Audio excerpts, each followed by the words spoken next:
came to see Lords of Salem. I'm the only person in here. This movie's going to be out of the theater quick. I'm the only person in the theater. 5 o'clock on a Friday. We're headed down into the cellar where the This movie's going to suck, I bet.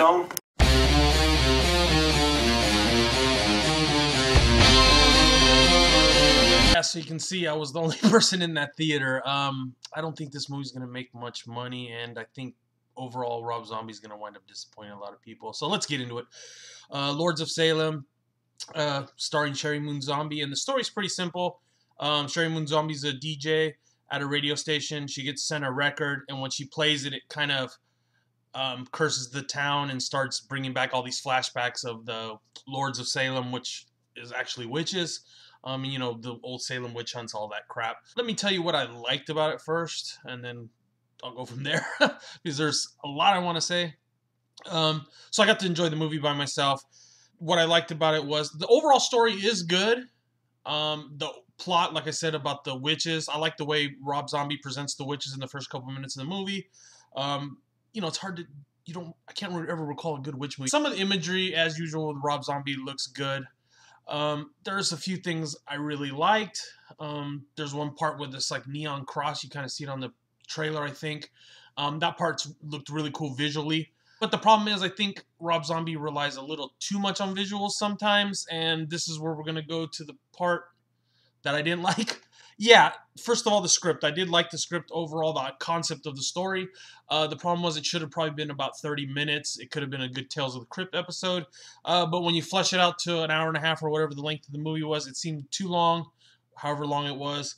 And then you wind up with all this breaking down into sort of like, I call it music video mode, and that's where Rob Zombie winds up going. You know, he ruined Halloween 2 kind of like that, even though I was drunk when I saw that. I still remember being horrible. Of course, I like Devil's Rejects. I liked his remake of Halloween. I didn't like House of a Thousand Corpses so much. This one is probably the worst one, maybe a little bit better than Halloween 2. Yeah, it's just all over the place. And then the way he films it looks cool, but at some points it's just too much filters. I mean, he has more filters than one of my videos. It's like, and then he has all this lens flare. You would have thought he's like J.J. Abrams' like illegitimate son or something. I'm like, you know, he goes for that look and it works. I mean, I don't think there was any CGI in this movie, which is kind of funny. They should have probably played that up. Maybe they could have got more people in seats.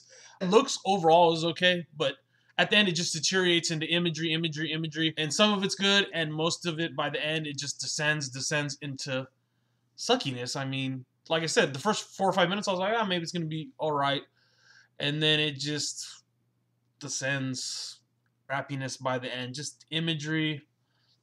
You know, overall the acting isn't the greatest, but that could have been forgiven if they would have wrapped the story up nicely. I don't know. I really can't recommend this movie. 2 stars out of 5.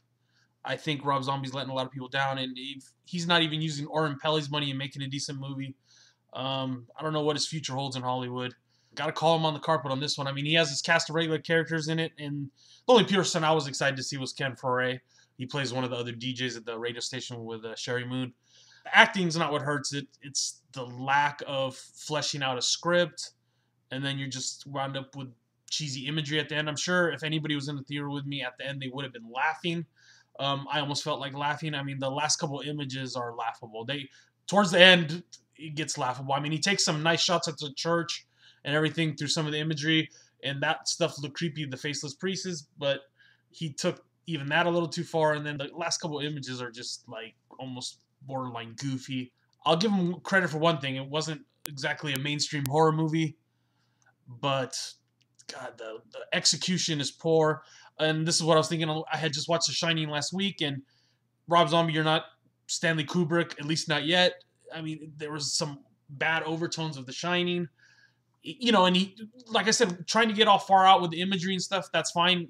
But you got to be good at telling a story first, and then throw that in as kind of like a spice, or, you know, like an angle to the story. This was just dream sequence after dream sequence, and then at the end descends into music video.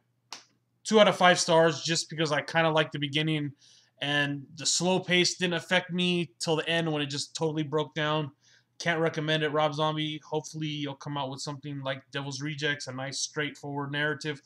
Again, one day with some just crazy characters. That's the part you're best at, is the crazy characters. All right, signing off, guys. Stay away from Lords of Salem.